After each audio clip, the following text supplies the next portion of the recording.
The massive Hegemony warship hung in Earth's orbit like a metallic storm cloud, its crystalline weapons arrays glowing with barely contained energy. On every screen across the planet, Supreme Commander Zixtal's scaled face sneered down at humanity. "Your species has 24 hours to surrender unconditionally," the alien declared. "Your primitive weapons cannot harm our ships. Your pitiful defenses will crumble. The Hegemony has conquered 1,000 worlds. You will be the 1,001st. In the United Earth Defense Command bunker, beneath Geneva, General Sarah Chen watched the transmission with an expression that could have been carved from granite. Around her, military commanders from every nation stood in tense silence. They had known first contact would come eventually. They had hoped for peace. Instead, they got the Hegemony. "Status of the Black Fleet?" Chen asked quietly. Her aide checked the quantum-encrypted feed. "Still dark, maintaining position behind Luna. The Hegemony hasn't detected them." Chen allowed herself a small smile. The aliens had done their reconnaissance, certainly. They had observed Earth's visible military capabilities, the orbital defense platforms, the surface-to-space missile systems, the handful of atmospheric fighters, all deliberately obvious, all deliberately outdated. What they hadn't found was the Black Fleet.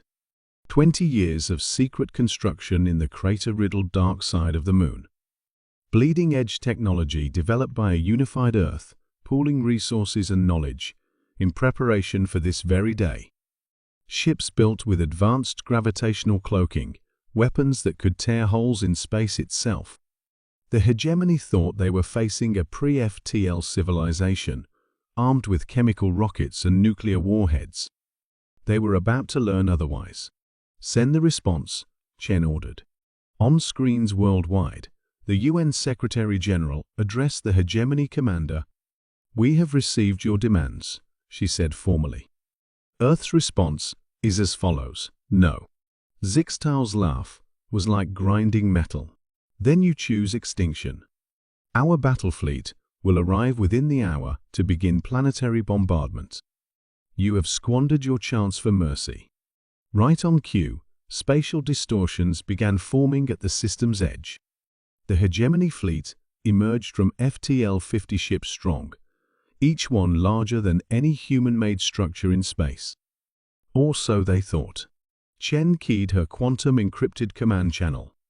"Black Fleet, execute Operation Darkness Falls." Behind Luna, engines that had waited 2 decades for this moment flared to life.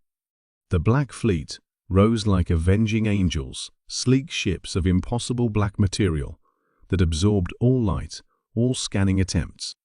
30 vessels that represented the pinnacle of human military engineering and scientific advancement. The Hegemony fleet detected the new contacts too late. The Black Fleet was already moving, already firing. Gravitational lances twisted space itself into weapons, tearing Hegemony ships apart at the seams. Point defense systems swatted incoming fire from existence using microsingularities. Quantum torpedoes phased through supposedly impenetrable shields. Impossible. Zixtal's face had lost its arrogant sneer. "You're a primitive species. You can't have this level of technology." "You made a critical mistake, Commander," Chen replied calmly. "You assumed that because we chose not to expand aggressively into space, we were incapable of doing so. Humanity united not for conquest, but for defense. Everything you see now was built with one purpose: protecting Earth from threats like you." The battle lasted less than 15 minutes. When it was over, the mighty Hegemony fleet was reduced to scattered debris.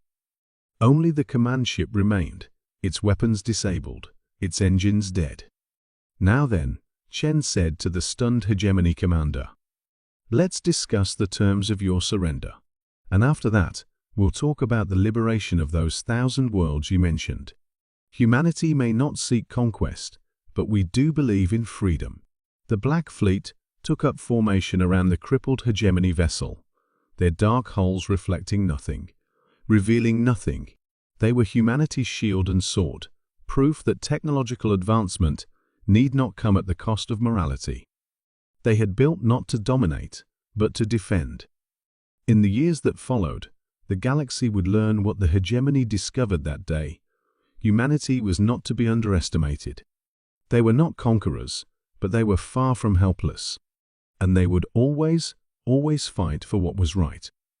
The day Earth was supposed to surrender became the day humanity stepped onto the galactic stage, not as subjects, but as liberators.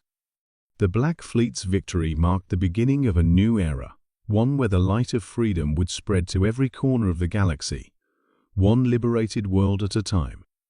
And it all began because an empire made the mistake of demanding Earth's surrender.